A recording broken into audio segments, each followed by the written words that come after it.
بسم اللہ الرحمن الرحیم۔ میرے چینل پر خوش آمدید۔ کہانی کا آغاز کرتے ہیں۔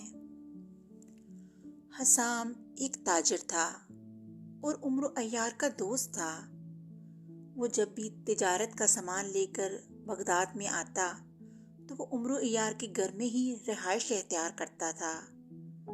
عمرو اس کے آنے سے بے حد خوش ہوتا تھا، کیونکہ حسام جب بھی آتا تھا تو وہ اس کے لیے اور اس کی بیوی چاند تارا کے لیے بے شمار تحفے لاتا تھا۔ اس بار بھی حسام ان کے لیے بے شمار تحفے لایا۔ حسام نے ایک روز آرام کیا، پھر دوسرے دن وہ عمرو عیار سے بات چیت کرنے اور گپ شپ کرنے کے لیے مہمان خانے میں آ گیا، اور وہ عمرو کو اپنے سفر کا احوال سنانے لگا۔ پھر باتوں باتوں میں حسام کے منہ سے نکل گیا کہ وہ اس کے لیے تحفے میں ایک قیمتی 2 رنگا ہیرا لا رہا تھا، مگر راستے میں ایک میدان میں جب اس کا کاروان آرام کے لیے پڑاؤ کے لیے رکا تو اچانک تیز ہوا چلی، اور پھر اسی لمحے اس کے کاروان کا ہر شخص اور جانور جیسے بت کے پتھر بن گئے۔ یوں لگتا تھا جیسے کسی نے جادو کی چھڑی گھما کر انہیں پتھروں کا بت بنا دیا۔ پھر اچانک آسمان پر ایک جھماکا ہوا اور فضا میں عجیب و غریب مخلوق نمودار ہوئی۔ اس کا سر گنجا، گول چہرہ، بڑی بڑی آنکھیں اور پھیلی ہوئی ناک تھی۔ انسان جیسی مخلوق کے چہرے پر گھنی مونچھیں بھی موجود تھیں۔ اس نے سیاہ رنگ کا لبادہ نما عجیب سا لباس پہن رکھا تھا۔ وہ ہوا میں جیسے لہرا رہا تھا۔ پھر حسام نے بتایا کہ وہ لہریں لیتا ہوا جادوگر اسی طرح تہتا ہوا نیچے آیا اور اس کے خیمے میں جا کر گھس گیا۔ جب وہ خیمے سے باہر آیا تو اس کے ہاتھ میں وہی 2 رنگا ہیرا تھا جو وہ عمرو عیار کے لیے تحفے میں لا رہا تھا۔ وہ 2 رنگا ہیرا لے کر اسی طرح لہراتا ہوا فضا میں بلند ہوا اور دیکھتے ہی دیکھتے غائب ہو گیا۔ اس کے غائب ہوتے ہی حسام اور اس کے تمام ساتھی اور جانور اصلی حالتوں میں آ گئے۔ وہ سب اس انوکھے جادوگر سے اس قدر خوفزدہ تھے اور اسی وقت وہاں سے روانہ ہو گئے۔ اس جادوگر نے سوائے اس 2 رنگے ہیرے کے کسی چیز کو ہاتھ بھی نہ لگایا۔ حسام کی باتیں سن کر عمرو حیران رہ گیا۔ لیکن وہ تھا کون، اور تم سے وہی 2 رنگا ہیرا ہی کیوں لے گیا جو تم میرے لیے لا رہے تھے؟ عمرو نے کہا، اب میں کیا کہہ سکتا ہوں، ہو سکتا ہے اسے اس وہ 2 رنگے ہیرے کی ضرورت ہو۔ حسام نے کندھے اچکا کر کہا، لیکن اسے کیا ضرورت ہو سکتی ہے؟ عمرو نے سوچتے ہوئے کہا، یہ جان کر کہ حسام اس کے لیے دنیا کا انوکھا اور نایاب 2 رنگا ہیرا لایا تھا اور اسے کوئی لہروں جیسا انوکھا جادوگر لے گیا، عمرو کو اس پر شدید افسوس ہو رہا تھا۔ وہ جادوگر آخر اس 2 رنگے ہیرے ہی کو کیوں لے گیا؟ اس جادوگر نے اس 2 رنگے ہیرے کا کیا کرنا تھا، اور پورے کارواں اور لوگوں کو اور جانوروں کو پتھر کا کیوں بنا دیا؟ آخر اسے اس ہیرے کی کیا ضرورت تھی؟ عمرو مسلسل اس ہیرے اور انوکھے جادوگر کے بارے میں سوچتا جا رہا تھا۔ حسام اس سے ادھر ادھر کی باتوں میں مصروف ہو گیا، لیکن عمرو کے دل و دماغ میں 2 رنگا ہیرا انوکھا جادوگر سوار تھا۔ وہ جیسے حسام کی باتیں سن ہی نہیں رہا تھا۔ پھر اس نے حسام کو وہی مہمان خانے میں چھوڑا اور اپنے کمرے میں آ گیا۔ اس نے کمرے میں آ کر دروازہ بند کر کے اسے کنڈی لگائی اور ایک کرسی پر بیٹھ گیا۔ پھر اس نے زنبیل سے سنہری تختی نکالی۔ سنہری تختی، مجھے بتایا جائے، لہروں والا انوکھا جادوگر کون ہے، اور وہ حسام سے 2 رنگا ہیرا کیوں لے گیا؟ عمرو نے سنہری تختی سے مخاطب ہو کر کہا۔ اسی لمحے سنہری تختی پر چمک سی آ گئی، پھر اس پر اچانک سیاہ حروف ابھرے۔ عمرو عیار کو بتایا جاتا ہے کہ انوکھے جادوگر کا نام تاشار جادوگر ہے۔ وہ جادوگر ایک بزرگ کی بد دعا کی وجہ سے لہروں میں تبدیل ہو کر انوکھا جادوگر بن گیا ہے اور لہروں کی طرح فضا میں اڑتا پھرتا ہے۔ اس جادوگر کو یہ بد دعا ہے کہ وہ زمین پر اپنے قدم نہیں رکھ سکتا۔ زمین پر قدم نہ رکھنے کی وجہ سے اس کی ساری جادوئی طاقتیں ختم ہو جائیں گی جن سے وہ کام لے کر شیطانی کام کرتا تھا۔ تشار جادوگر کئی برسوں سے اس عذاب میں مبتلا ہے۔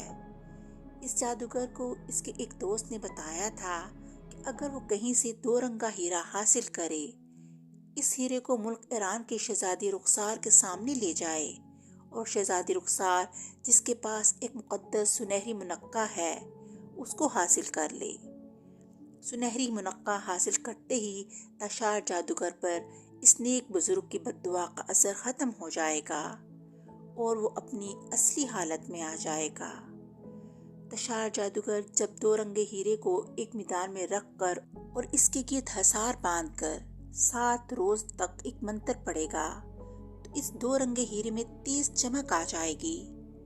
اس ہیرے کو دیکھتے ہی شہزادی رخسار اسے فوراً سنہری منقع دینے کے لیے تیار ہو جائے گی، اور امرو عیار کو یہ بھی بتایا جاتا ہے کہ شہزادی رخسار کو بچپن میں ایک زہریلے ناگ نے ڈس لیا تھا جس کا زہر اس کے خون میں شامل ہو گیا تھا، اور اس زہر کی وجہ سے شہزادی رخسار کا جسم گلنا سڑنا شروع ہو گیا تھا، جس پر ایک نیک بزرگ نے ایک منقع پر دم کر کر اسے ایک سیاہ دھاگے میں پرو کر شہزادی کے گلے میں پہنا دیا تھا۔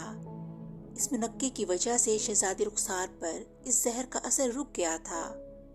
نیک بزرگ کے کہنے کے مطابق جب تک سرخ منقع شہزادی رخسار کے گلے میں رہے گا اس پر ناگ کے زہر کا اثر نہیں ہوگا، اور اگر اس منقع کو اتار دیا جائے تو اس ناگ کا زہر کا اثر دوبارہ شروع ہو جائے گا اور شہزادی رخسار ہلاک ہو جائے گی۔ ان الفاظ کے ساتھ ہی تختی کے حروف غائب ہو گئے۔ اس کا مطلب ہے اگر شہزادی رخسار نے تشار جادوگر کے سحر زدہ 2 رنگے ہیرے کے بدلے اپنے گلے سے منقع اتار دیا تو وہ تو ہلاک ہو جائے گی۔ امرو نے خود کلامی کرتے ہوئے کہا۔ اسی لمحے سنہری تختی پر دوبارہ الفاظ ابھرے، ہاں، اس لیے امرو عیار کو ہدایات دی جاتی ہیں کہ وہ تشار جادوگر کو ہلاک کر دے۔ سنہری تختی پر لکھے ہوئے الفاظ پڑھ کر امرو عیار چونک پڑا۔ لیکن میں تشار جیسے انوکھے جادوگر کو کیسے ہلاک کر سکتا ہوں؟ امرو نے کہا۔ امرو عیار کے پاس ایک طلسمی کلہاڑا موجود ہے۔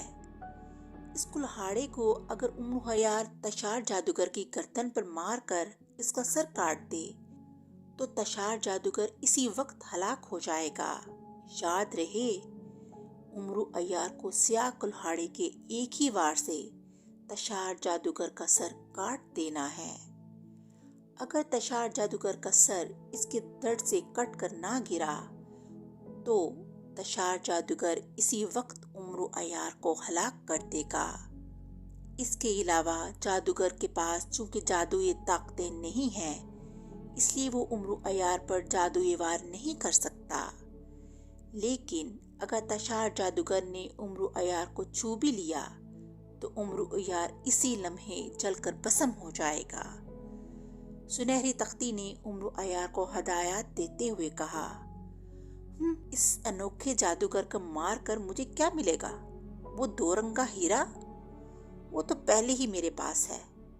میرا دوست حسام اسے میرے لیے لایا تھا جسے انوکھا جادوگر لے گیا، امرو نے منہ بناتے ہوئے کہا۔ امرو عیار کو بتایا جاتا ہے کہ تشار جادوگر کی جب گردن کٹے گی تو اس کی لہریں لیتے ہوئے جسم سے اس کا خون دھارے کی شکل میں نہیں بلکہ بارش کے قطروں کی طرح برسے گا، اور اس کے خون کے قطرے جیسے ہی زمین پر گریں گے بیش قیمت لال بن جائیں گے۔ جس نیک بزرگ نے اس جادوگر کو بد دعا دی تھی، اسی بزرگ نے کہا تھا کہ جو اس جادوگر کو ہلاک کرے گا وہ لال انعام کے طور پر اسے مل جائیں گے۔ سنہری تختی پر حروف ابھرے تو امرو عیار کی آنکھیں چمکنے لگیں۔ تب تو میں اس نیک بزرگ کا انعام ضرور حاصل کروں گا۔ سنہری تختی، مجھے بتایا جائے کہ تشار جادوگر کہاں ہے اور میں اس تک کیسے پہنچ سکتا ہوں۔